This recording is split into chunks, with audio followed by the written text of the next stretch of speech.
Bismillahirrahmanirrahim. Assalamualaikum warahmatullahi wabarakatuh.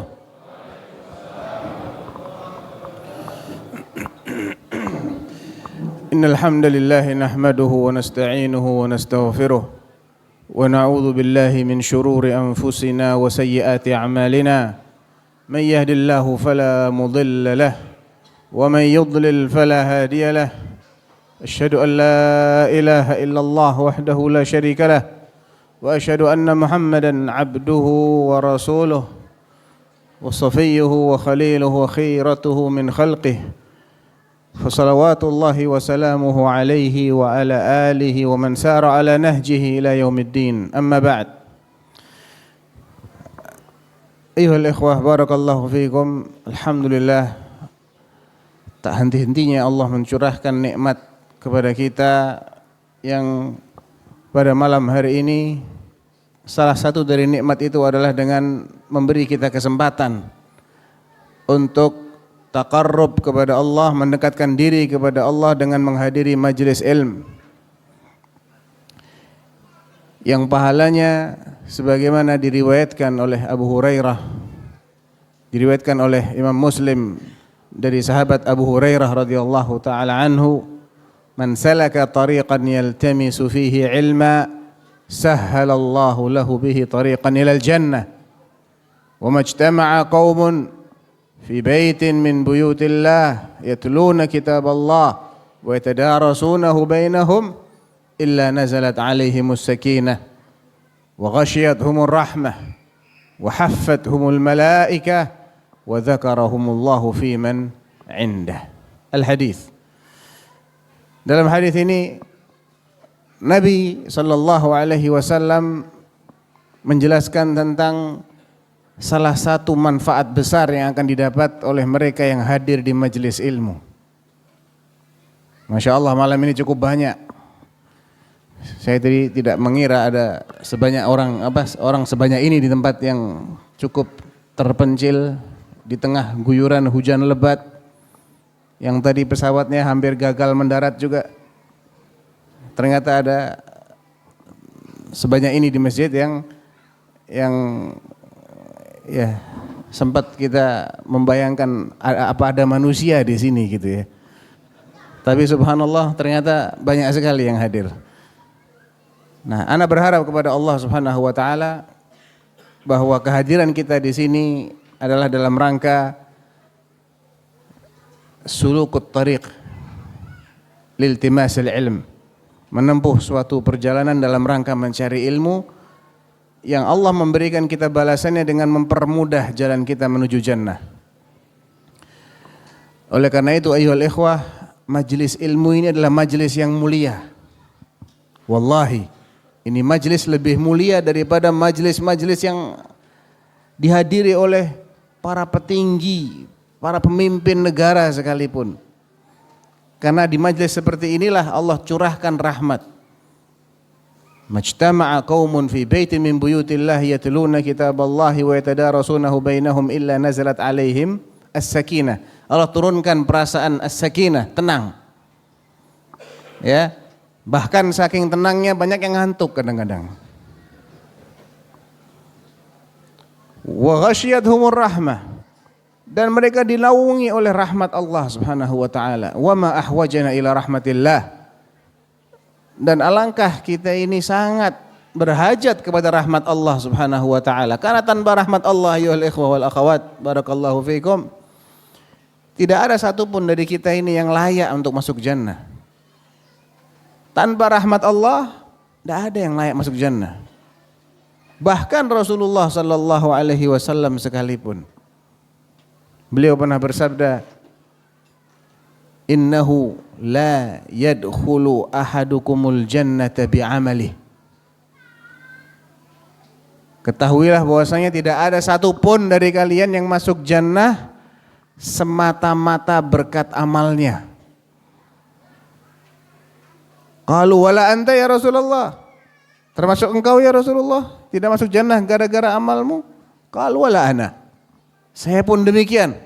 Illa an yataghammadani Allahu birahmati, kecuali kalau Allah menaungiku dengan rahmatnya. Dan salah satu cara mendapatkan curahan rahmat tadi ayyuhal ikhwah adalah hadir di majelis ilmu. Oleh karena itu majelis ini memiliki keistimewaan dan kita hendaknya memberikan hak-haknya. Di antara hak majelis ilmu adalah memperhatikan, menjaga adabnya, mencatat apa yang perlu untuk dicatat, dan tidak menyibukkan diri dengan yang lain. Agar dengan menjaga adab-adab majelis ilmu ini semakin banyak curahan rahmat yang kita dapatkan dari Allah Subhanahu wa taala. Di antara keutamaan lain menghadiri majelis ilmu ayyuhal ikhwah adalah wahaffathumul malaikah. Para malaikat berkeliling. Ini menunjukkan bahwa tempatnya adalah tempat yang penuh dengan ridha Allah, penuh dengan keberkahan. Manakala suatu tempat itu banyak dihadiri oleh malaikat, berarti itu adalah tempat-tempat yang diberkahi oleh Allah. Dan sebaliknya ketika malaikat tidak mau masuk ke situ, berarti itu tempat yang dicabut darinya berkah dari Allah Subhanahu wa taala. Dan yang keempat yang tidak kalah pentingnya ayyuhal ikhwah adalah wa dzakarahumullah fi man indah. Allah menyebut-nyebut mereka. Allah. Kalau nama kita disebut oleh Bapak Presiden, bangga enggak? Bangga. Disebut oleh Raja Salman misalnya. Wah, Raja Salman nyebut-nyebut nama saya, kenal dengan saya. Lebih bangga lagi. Padahal mereka semua adalah makhluk. Manusia biasa. Lantas bagaimana kalau yang nyebut-nyebut kita adalah Malikul Muluk, Rabbul Izzati wal Jalal, penguasa jagat raya, pemilik segala kerajaan dan kekuasaan, yang menguasai segalanya, langit dan bumi di tangannya dia. Celaka dan bahagia kita di tangannya dia. Dia menyebut-nyebut kita, makhluk yang penuh dosa ini, gara-gara dia menghadiri majelis ilmu. Maka sungguh ini adalah keutamaan yang luar biasa ayyuhal ikhwah, yang semestinya dan seharusnya kita berikan hak-haknya. Baik ayyuhal ikhwah, topik kita malam ini apa ya? Nikmat yang tak terhingga. Kalau kita ditanya, apa sih nikmat terbesar di dunia ini? Sehat, punya anak, punya istri, penghasilan yang mencukupi, rumah mewah, kendaraan yang wah, apalagi? Ya, itu betul, itu semua adalah nikmat Allah, tapi bukan nikmat yang tertinggi, bukan puncak kenikmatan. Kalau kita ingin tahu puncak kenikmatan itu apa, maka simaklah firman Allah Subhanahu wa taala yang merupakan ayat yang terakhir turun. Qal al-yawma akmaltu lakum dinakum wa atmamtu alaikum ni'mati wa raditu lakumul islam madina. Surat berapa, ayat berapa? Surat apa, ayat berapa? Al-Maidah ayat 3. Turunnya ketika Haji Wada' fi yaumin nahr. Pada hari ini akmaltu lakum dinakum, aku telah sempurnakan untuk kalian agama kalian Islam. Wa atmamtu alaikum ni'mati, dan aku lengkapkan nikmatku atas kalian. Jadi nikmat yang paling tamam, yang paling sempurna adalah nikmatud din, nikmatul iman, nikmat menjadi seorang mukmin. Itu nikmat paling mahal ayyuhal ikhwah. Itu nikmat paling mahal. Karena nikmat ini yang mengangkat harkat manusia menjadi manusia. Dan tanpa nikmat iman, manusia kedudukannya lebih hina dari binatang. Itu bukan kata ana, Allah yang bilang. Allah Subhanahu wa taala mengatakan, "Walaqad dzara'na" di surat Al-A'raf ayat 179.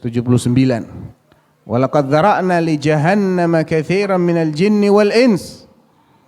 Kami jadikan jahanam itu penghuninya banyak dari kalangan jin dan manusia.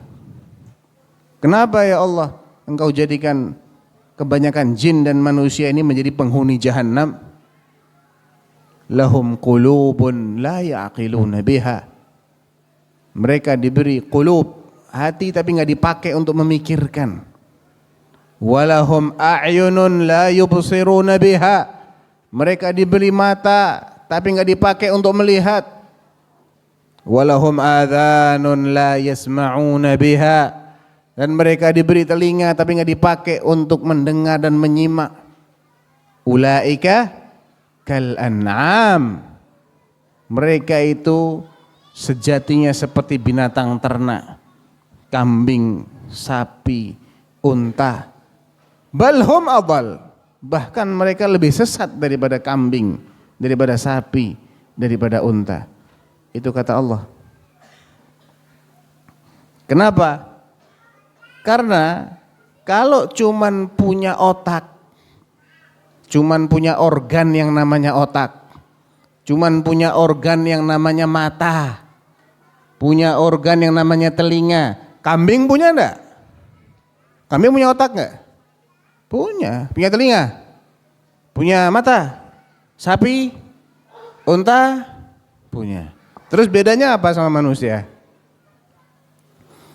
Kalau manusia enggak beda dari kambing, enggak beda dari sapi, enggak beda dari unta, alias dia tidak pernah berpikir, saya ini nanti bakalnya seperti apa di akhirat.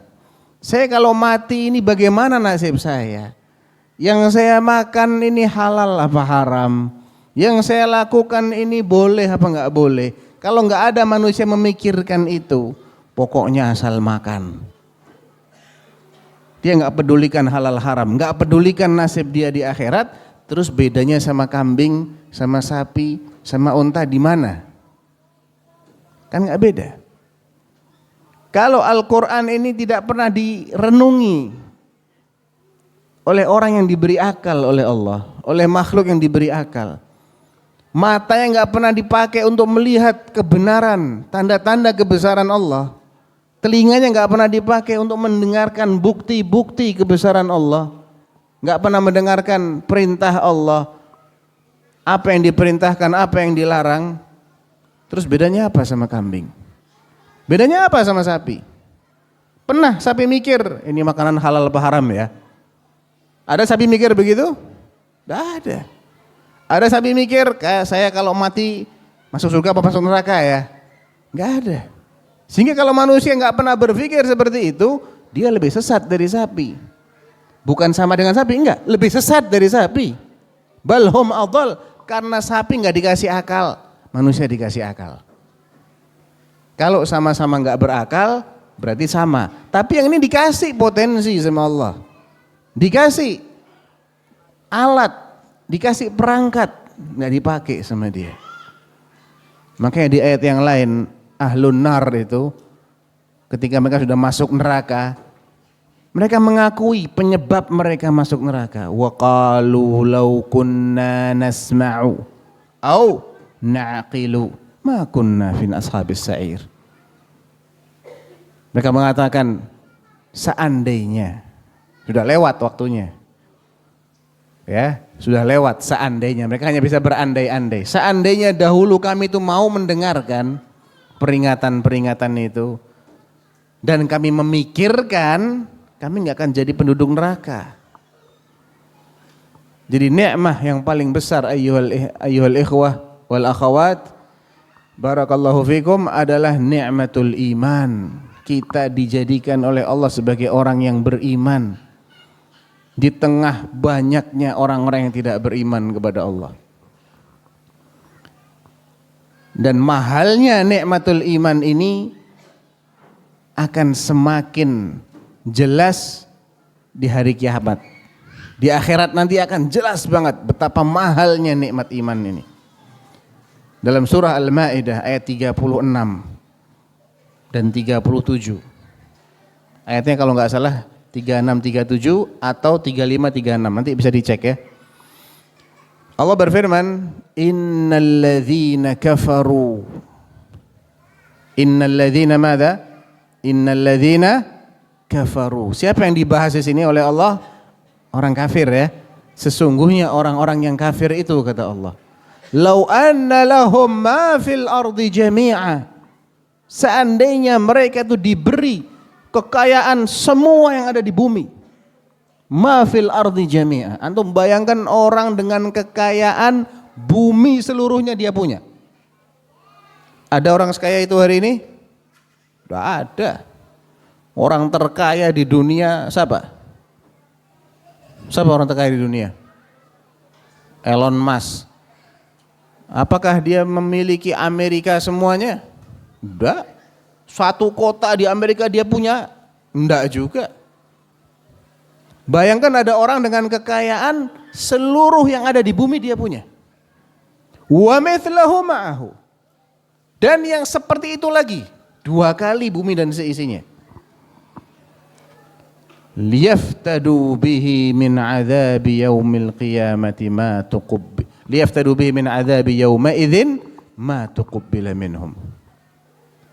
Kemudian kekayaan yang setara dengan 2 kali bumi dan seisinya itu oleh orang-orang kafir itu dijadikan sebagai tebusan buat mereka agar mereka tidak dijatuhi azab oleh Allah pada hari itu. Jadi mereka mau bayar dengan tebusan 2 kali bumi dan seisinya supaya mereka dibebaskan dari azab. Ma tuqubbila minhum. Tidak akan diterima tebusan itu dari mereka. Walahum adzabun alim yuriduna ay yakhruju minan nari wama hum bikharijina minha walahum adzabun muqim. Mereka itu senantiasa berangan-angan untuk bisa keluar dari neraka. Wama hum bikharijina minha, dan mereka tidak akan pernah keluar dari neraka, dan mereka akan senantiasa menetap dalam azab. Bahkan saking gak kuatnya mereka di neraka, mereka itu teriak-teriak minta agar Allah membinasakan mereka saja. Wa nadau ya Malik liyaqdi alaina rabbuk qala innakum makithun. Wahai Malik, malaikat penjaga neraka, biarlah Allah membinasakan kita saja, gak kuat kita di neraka ya Malik. Setelah sekian lama baru ada jawaban, innakum makithun. Enggak, kalian akan tetap di neraka. Kullama nadijat juluduhum baddalnahum juludan ghairaha liyadzuqul azab. Setiap kali kulit mereka itu gosong, matang, hangus, terbakar, Allah ganti dengan kulit yang baru biar mereka terus kesakitan. Itu orang yang tidak mendapatkan nikmatul iman, ayyuhal ikhwah. Jadi nikmat iman ini mahal atau mahal? Mahal atau mahal? Mahal.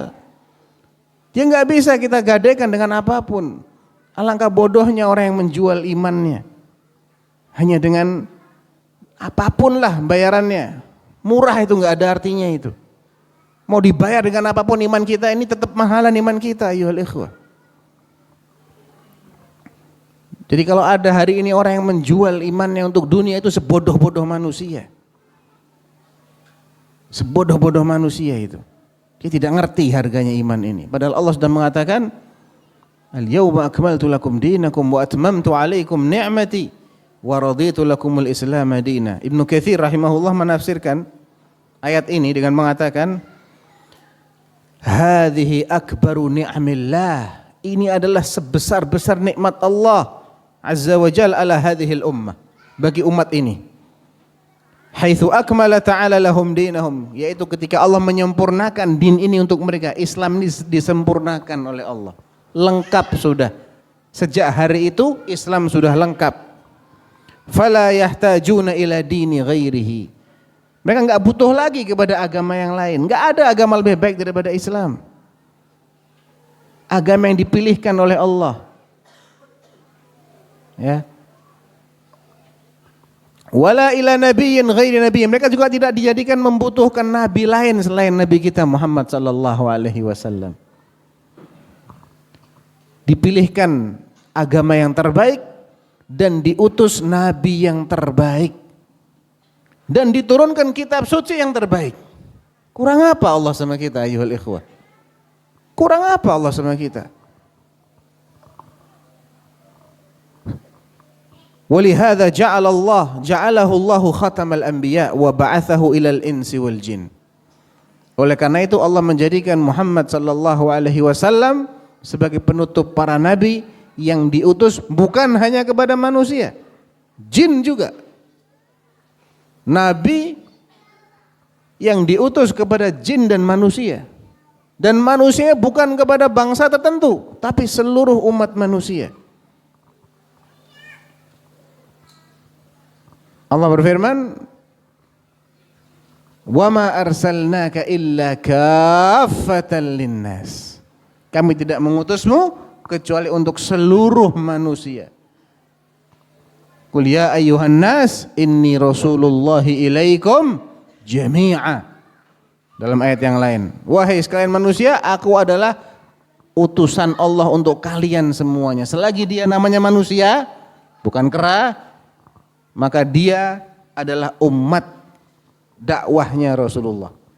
Umat yang didakwahi oleh Rasulullah sallallahu alaihi wasallam dan berlaku padanya konsekuensi yang berlaku bagi siapapun yang menolak dakwahnya Rasulullah sallallahu alaihi wasallam. Sejak beliau diutus sampai hari kiamat, semua orang kalau tidak mau mengikuti beliau pasti celaka. Bahkan seandainya nabi-nabi itu dihidupkan lagi di zaman Rasulullah, mereka tidak punya pilihan lain untuk selamat kecuali menjadi pengikutnya Rasulullah sallallahu alaihi wasallam. Kama jaa fil hadis, ketika Sayyidina Umar bin Khattab terlihat masih menyimpan lembaran dari Taurat, Nabi marah dan mengatakan, "Awa fi syakkin anta ya ibnal Khattab? Wallahi law kana Musa hayyan baina adhhurikum ma wasi'ahu illa ittiba'i." Apakah engkau masih ragu, wahai Ibnul Khattab? Demi Allah, seandainya Musanya itu masih hidup, jangankan kitabnya, kitab Taurat yang sudah mengalami penambahan, pengulangan, penyelewengan, ya enggak? Semua kitab selain Al-Quran itu diotak-atik oleh Bani Israel. Karena yang dijaga keotentikannya secara langsung oleh Allah cuma Al-Quran, kitab sucinya umat Islam. Kitab suci yang lain tidak dijaga secara langsung, tapi diserahkan kepada mereka. Mereka yang disuruh jaga. Bimastuhfidhu min kitabillah. Mereka disuruh menjaga kitabullah, tapi mereka nggak bisa menunaikan amanah ini. Kalaulah kitab sucinya, kalaulah ini nabinya, kalau kitab sucinya mengalami penyelewengan, sekarang nabinya nggak mungkin diselewengkan. Nabinya hidup lagi di masa Rasulullah.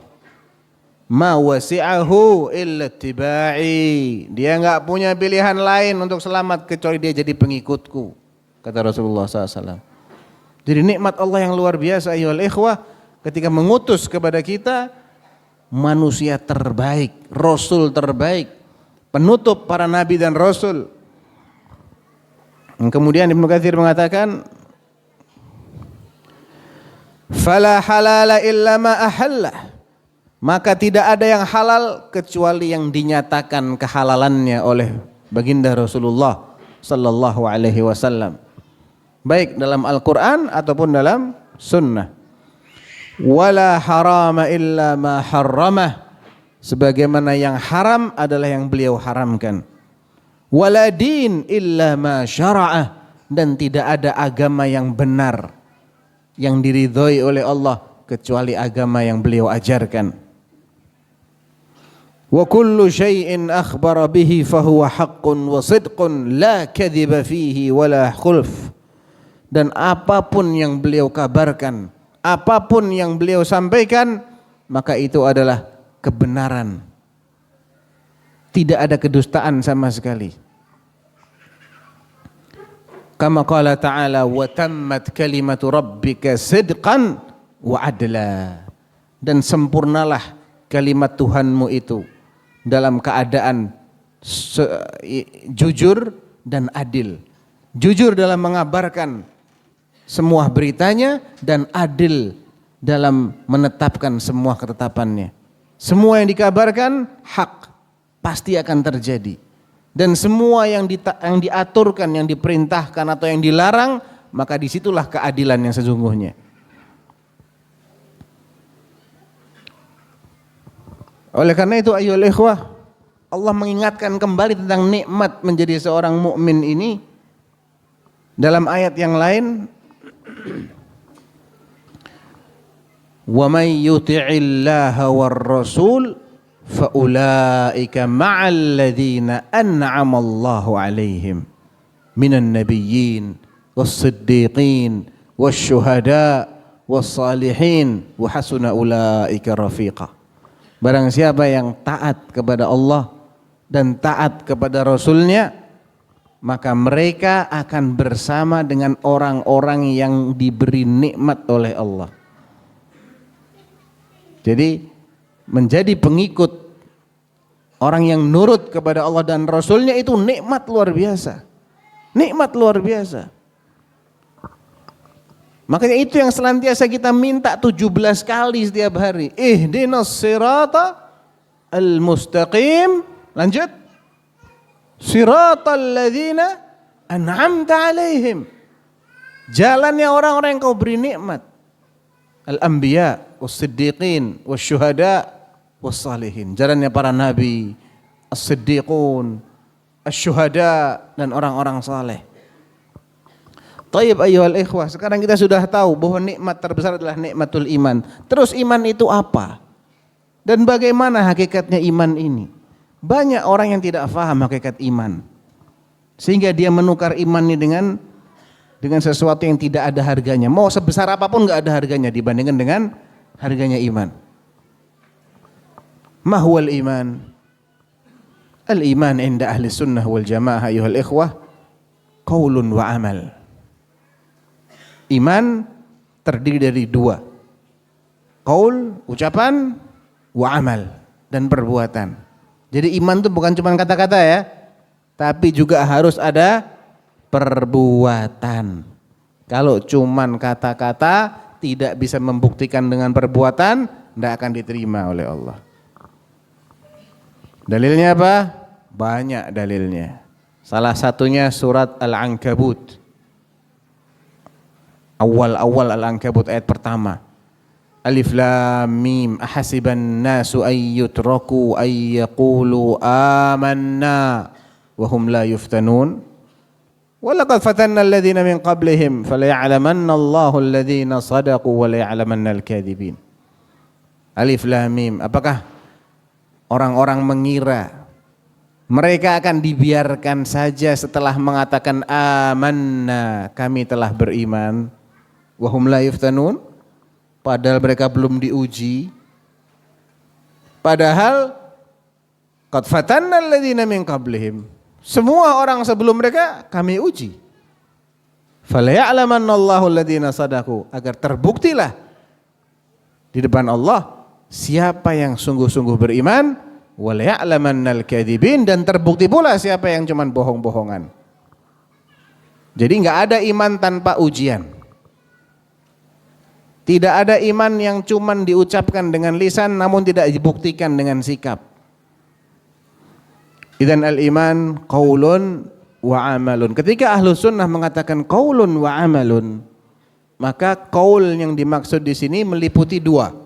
Ucapan yang dimaksud adalah ucapan hati dan juga ucapan lisan.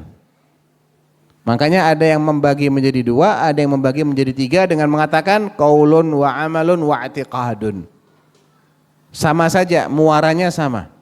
Intinya iman itu terdiri dari ucapan, dan ucapan itu ada ucapan hati alias pembenaran dalam hati itu sendiri, alias keyakinan itu, dan ada ucapan lisan seperti mengucapkan dua kalimat syahadah. Kalau dia mengucapkan dengan lisannya, hatinya enggak membenarkan, dia enggak dianggap sebagai orang beriman. Dalilnya surat Al-Munafiqun ayat pertama, idza ja'akal munafiqun qalu nashhadu innaka la Rasulullah. Wallahu ya'lamu innaka la rasuluh wallahu yashhadu innal munafiqina lakadzibun. Lihat bagaimana Allah menolak syahadatnya orang munafik. Karena cuma di mulut, di hatinya enggak ada keimanan. Hatinya menolak, mulutnya bersyahadat, hatinya tidak mengakui, ditolak sama Allah. Allah tahu kalau kamu adalah Rasulnya. Dan Allah bersaksi bahwasanya orang-orang munafik itu bohong ketika mengatakan nashhadu innaka la Rasulullah. Dan iman juga meliputi amal ayyuhal ikhwah. Dan amal ini juga ada dua macam. Amalan hati dan amalan anggota badan. Amalan hati seperti apa? Seperti apa? Apa contoh amalan hati? Hah? Contoh amalan hati apa? Khauf, rasa takut kepada Allah. Mahabbah, cinta kepada Allah. Raja, berharap kepada Allah. Tawakkal kepada Allah. Al-khasyah, al-inabah, malu. Itu amalan-amalan hati. Ya. Dan kadang-kadang amalan hati ini lebih besar pahalanya dan lebih dahsyat pengaruhnya daripada amalan anggota badan. Ya. Jadi ahlu sunnah ketika mengatakan iman, maka ingat tiga hal ini. Iman itu kumpulan dari ucapan, keyakinan dan juga perbuatan. Terus apa yang harus diimani? Yang harus diimani adalah rukun iman yang 6. Iman kita kepada rukun iman yang 6 inilah merupakan nikmat terbesar kita ayyuhal ikhwah. Ketika seseorang itu diberi hidayah untuk mengenal siapa penciptanya yang sesungguhnya. Dan dia harus bagaimana terhadap sang pencipta ini. Itu nikmat terbesar. Karena banyak orang yang tidak mengenal siapa penciptanya dia. Dia manusia dimuliakan oleh Allah, tapi dia menghambakan dirinya kepada iblis. Semua yang tidak beriman kepada Allah, yang tidak menjadi hambanya Allah, berarti dia hambanya syaitan. Bukan kata Ustadz, kata Allah. Surah Yasin ayat 60-61. Alam a'had ilaikum ya bani Adam alla ta'budu syaitan innahu lakum aduwwum mubin wa an i'buduni hadza siratun mustaqim. Bukankah aku telah mengambil janji dari kalian hai bani Adam agar kalian tuh jangan mengabdi kepada syaitan, karena syaitan adalah musuh bebuyutan kalian. Gara-gara syaitan, nenek moyang kalian yang tadinya tinggal di jannah penuh dengan kenikmatan diusir dari jannah, diturunkan ke bumi. Gara-gara siapa itu? Gara-gara syaitan, iblis. Dia menipu dengan janji-janji palsunya. Dia enggak mau menghormati nenek moyang kita Adam. Malaikat mau menghormati Adam. Iblis enggak mau. Allah sudah memberikan jaminan kepada Adam, innalaka alla taju'a fiha wa la ta'ra wa annaka la tadma'u fiha wa la tadha. Engkau di jannah ini hai Adam tidak akan kelaparan, tenang. Tidak akan telanjang. Lu kan akhirnya dicabut pakaiannya. Iya, setelah maksiat. Sebelum maksiat dia berpakaian dua-duanya. Begitu maksiat dicabut nikmatnya itu, berupa pakaian itu. Jadi berpakaian itu nikmat. Berpakaian itu nikmat, tidak berpakaian itu azab. Bedanya manusia sama binatang itu apa? Manusia pakai pakaian, binatang enggak. Siapa yang suka lepas-lepas pakaian hari ini? Muslim apa kafir? Hah? Orang kafir yang suka lepas-lepas pakaian kan? Itu bukti bahwasanya mereka itu lebih hina daripada binatang. Innalaka alla taju'a fiha wa la ta'ra wa annaka la tadhma'u fiha wa la tadha. Engkau juga enggak akan kehausan di jannah ini. Enggak akan kena panas matahari, enak tok jannah itu. Janji Allah itu. Iblis menjanjikan yang lain. Allah cuma minta satu, jangan dekati pohon ini. Ya, jangan dekati pohon ini. Kamu di jannah terus. Iblis bilang apa? Kalau kamu makan, kamu bisa selamanya di jannah. Enggak akan keluar-keluar. Makanan pohon ini dimakan, malah diturunkan ke bumi sama Allah. Tempatnya orang kelaparan, kehausan, kepanasan, telanjang. Ya. Sekarang malah anak cucunya Adam dan Hawa ini lebih nurut sama iblis. Lebih nurut sama syaitan daripada nurut sama Allah Subhanahu wa taala. Aneh ya manusia. Aneh enggak manusia ini? Udah jelas-jelas dia menyebabkan kita ini sengsara. Udah jelas-jelas dia itu suka PHP. Tahu PHP? Tahu PHP enggak? Ini HP. PHP tahu artinya? Memberi harapan palsu. Ya bohong semua janjinya iblis, enggak ada yang benar. Makanya dia ketika disalah-salahkan dia enggak mau disalah-salahkan. Enggak mau. Innallaha wa'adakum wa'dal haqq wa wa'adtukum fa akhlaftukum. Wa ma kana li 'alaikum min sultanin illa an da'awtukum fastajabtum li. Fala talumuni wa lumu anfusakum. Ma ana bimusrikhikum wa ma antum bimusrikhiyya. Al-ayah. Sesungguhnya kata iblis ini ketika ini sudah diputusin semua ya, ahlul jannah sudah masuk jannah semua, ahlun nar sudah masuk nar semua, iblis pidato. Innallaha wa'adakum wa'dal haq. Manusia, dulu Allah menjanjikan janji yang pasti, yang benar kepada kalian. Wa wa'adtukum, aku juga janjiin kalian. Fa akhlaftukum, dan aku ingkari janji-janjiku semuanya. Wa ma kana li 'alaikum min sultan, dan aku ini enggak punya kekuasaan, enggak bisa maksa kalian nurut sama aku, enggak bisa. Illa an da'autukum, yang saya bisa lakukan adalah ngajak kalian dakwah. Jadi iblis itu juga dakwah. Betul, ngajak. Ustadz dakwah, iblis juga dakwah. Rasulullah dakwah, iblis juga dakwah. Kalian ngikutin aku katanya. Illa an da'autukum fastajabtum li fala talumuni. Jadi jangan salahkan aku. Kenapa kamu gak ikut Rasul? Ikutnya aku. Udah tahu aku suka ingkar janji, kamu ikut ajakanku. Fala talumuni walumu anfusakum. Salahkan dirimu sendiri. Hadza huwa iblis. Dan kalau orang tidak menjadi Abdullah, berarti dia adalah Abdus Syaitan. Karena ayatnya cuma bagi dua. Ayat yang 60 bilang apa? Alam a'had ilaikum ya bani Adam alla ta'budus syaitan. Kalian jangan nyembah, jangan mengabdikan dirinya kepada syaitan. Wa ani'buduni. Jadi imma ayyakuna abdus syaitan atau Abdullah. Enggak ada yang ketiga.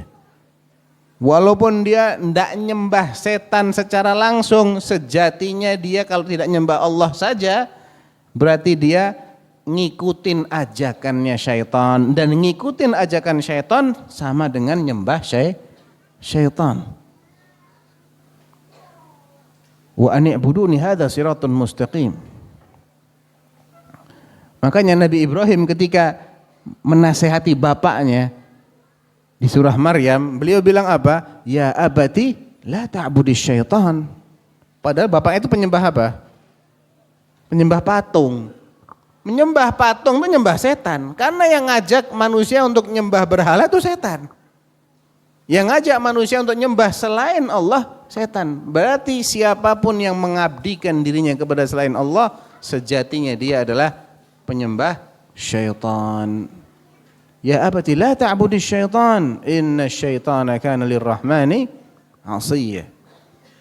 Oleh karena itu ayyuhal ikhwah, kalau kita sudah faham nikmat yang terbesar ini, yaitu menjadi Abdullah, hambanya Allah, orang yang mengimani Allah dan mengesahkan Allah dalam semua yang menjadi keistimewaannya Allah, maka kita mesti pertahankan. Ya, kita mesti pertahankan, karena yang penting itu bukan hanya menjadi seorang muslim, itu penting iya. Tapi yang tidak kalah penting adalah mempertahankan iman dan Islam kita. Karena kunci keselamatan itu adalah manakala kita bisa mempertahankan ini sampai kita dipanggil oleh Allah. Qala Allah Ta'ala, innal ladzina qalu rabbunallah. Sungguhnya mereka yang mengatakan dengan lisannya Rabbunallah. Rabb di sini maknanya ilah. Apa yang kami ibadahi hanyalah Allah, dan dia komitmen, nggak cuma ngomong, komitmen dia pertahankan, dia buktikan dengan sikap yang nyata. Tsumma istaqamu, dan mereka kemudian istiqomah di atas ikrarnya ini. Sampai dipanggil oleh Allah, tatanazzalu alaihimul malaikah. Waktu sakaratul maut menjelang dicabut ruhnya, para malaikat akan turun mengelilingi dia, berkumpul di sekitarnya. Mereka memberikan kabar gembira, alla takhafu, kalian jangan ketakutan, jangan takut memikirkan apa yang akan kalian hadapi nanti setelah kematian. Wala tahzanu, jangan juga sedih memikirkan keluarga yang kalian tinggalkan. Wa abshiru bil jannah, berbahagialah dengan jannah allati kuntum tu'adun, yang selama ini dijanjikan bagi kalian. Tadi syaratnya apa? Qalu rabbunallah tsumma istaqamu. Istiqomah ini yang berat. Istiqomah itu yang berat.